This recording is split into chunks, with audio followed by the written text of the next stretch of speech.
माधवपुर गांव में दो किसान भाई रहा करते थे, श्याम और मोहन।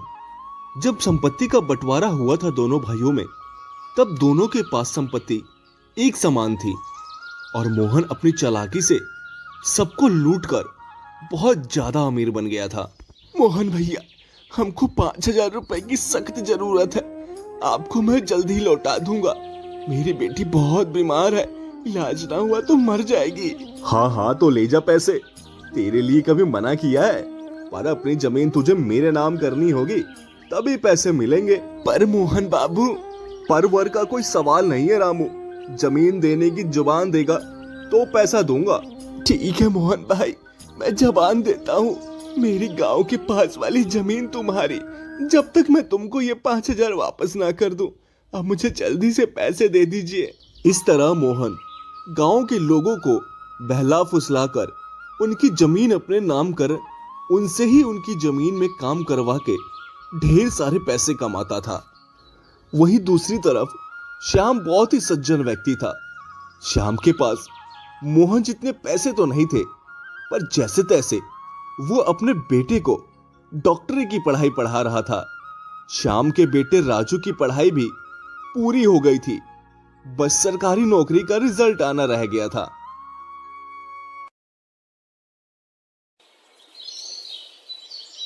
अरे सोहन, सुना है तेरे बेटे की परीक्षा में नंबर कम आने की वजह से उसे निकाल दिया गया कॉलेज से। अरे नहीं नहीं मोहन भैया, उसको कॉलेज से नहीं निकाला गया है। वो तो सरकारी नौकरी के परीक्षा में कम नंबर आए हैं, बस इसीलिए सरकारी नौकरी नहीं मिल पाई। भाई, अब कॉलेज में कम नंबर आए या सरकारी नौकरी की परीक्षा में कम नंबर आए, क्या फर्क पड़ता है? ये बता, अब तो तू अपने बेटे से खेती ही करवाएगा ना? अरे क्या फायदा इतना पढ़ा लिखा कर, तेरी सारी जमा पूंजी तो इसकी पढ़ाई में निकल गई। अब तू क्या करेगा? पढ़ाई लिखाई कभी बेकार नहीं जाती मोहन भैया। देखना, एक दिन मेरा बेटा जरूर डॉक्टर बनेगा। हाँ हाँ, देख लेंगे तेरे बेटे की डॉक्टरी।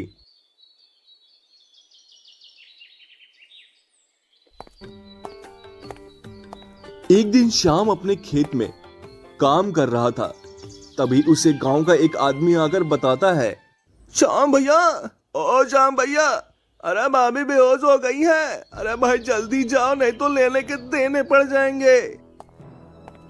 ये सुनते ही श्याम काम धाम छोड़कर घर वापस चल देता है।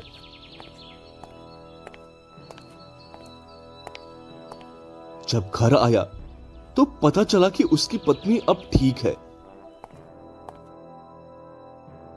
क्या हुआ शोभा, अचानक से तुम बेहोश हो गई? कुछ नहीं जी, बस वही पुरानी बीमारी है। अब लग रहा है कि ये बीमारी बढ़ रही है। बस कुछ दिनों की ही मेहमान हूँ। और ऐसा मत बोलो शोभा, अरे तुम नहीं रहोगी तो हम जीकर भी क्या करेंगे? तुम्हारा इलाज मैं कराऊंगा किसी बड़े अस्पताल में। मैं अभी आता हूँ। श्याम अब अपनी पत्नी की बीमारी से डर गया था। उसने निश्चय किया कि अब चाहे जो भी हो जाए वो अपनी पत्नी का इलाज कराकर रहेगा, और पहुंच गया अपने भाई मोहन के यहाँ।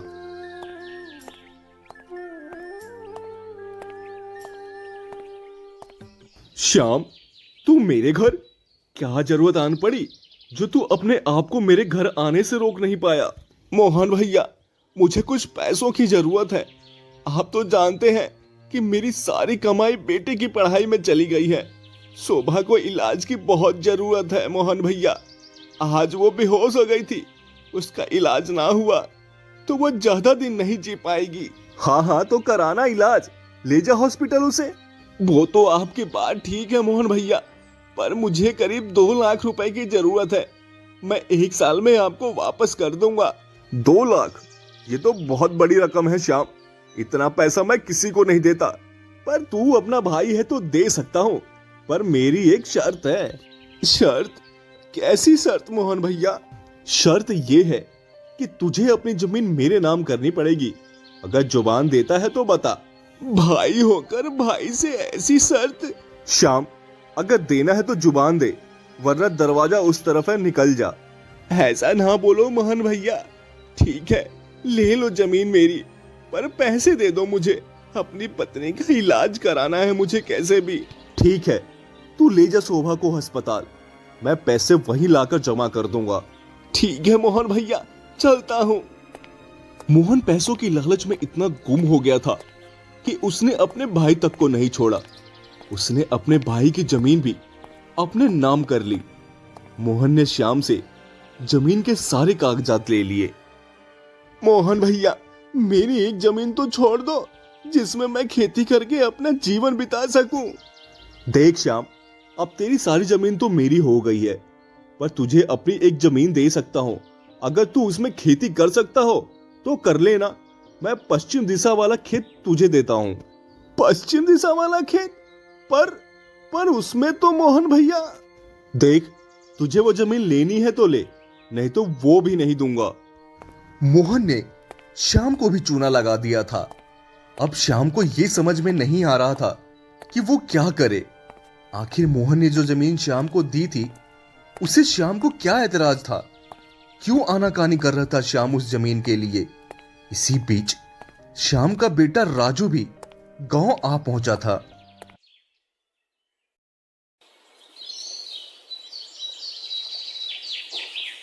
पिताजी, कई दिन से देख रहा हूं आप बड़े चुप चुप रहते हैं। क्या बात है? अब तो मां का इलाज भी हो गया है, फिर आप इतना दुखी क्यों हो? राजू बेटा, तेरे ताऊ जी ने अपनी सारी जमीन ले ली है। तेरी मां के इलाज के लिए मुझे पैसों की जरूरत थी। मजबूरन मुझे सारी जमीन उनको देनी पड़ी। बदले में उन्होंने अपनी एक बंजर जमीन दे दी है, जिसमें खेती भी बहुत मेहनत से करनी पड़ रही है, पर फसल नहीं आ रही है बेटा। अब समझ में नहीं आ रहा आगे क्या करूं। बस इतनी सी बात, इसका समाधान मैं निकाल दूंगा, आप चिंता मत कीजिए।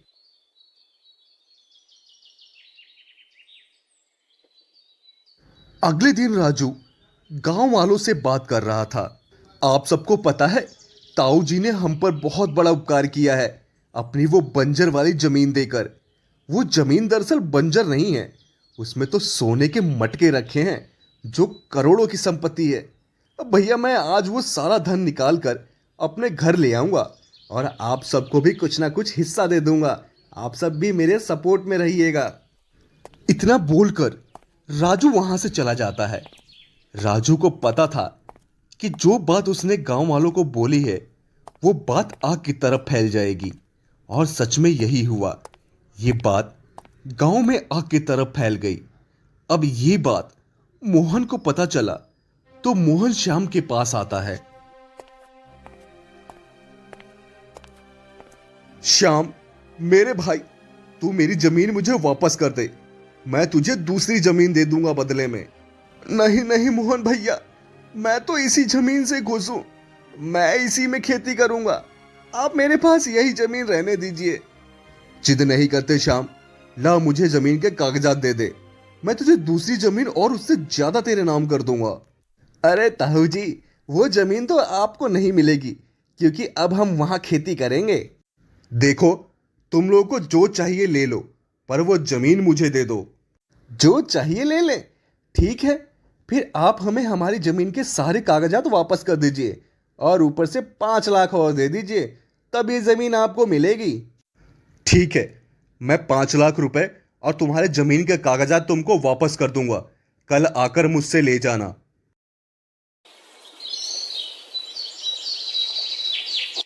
मोहन ने 5 लाख रुपए के साथ साथ श्याम को जमीन के सारे कागजात वापस कर दिए।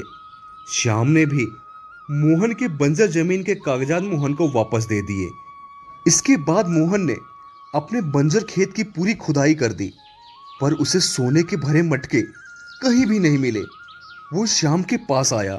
क्यों रे श्याम, मैं सबको चूना लगाता हूं, तो मुझे ही चूना लगाने चल दिया? सारे खेत के सोने के मटके रातों रात ले आया।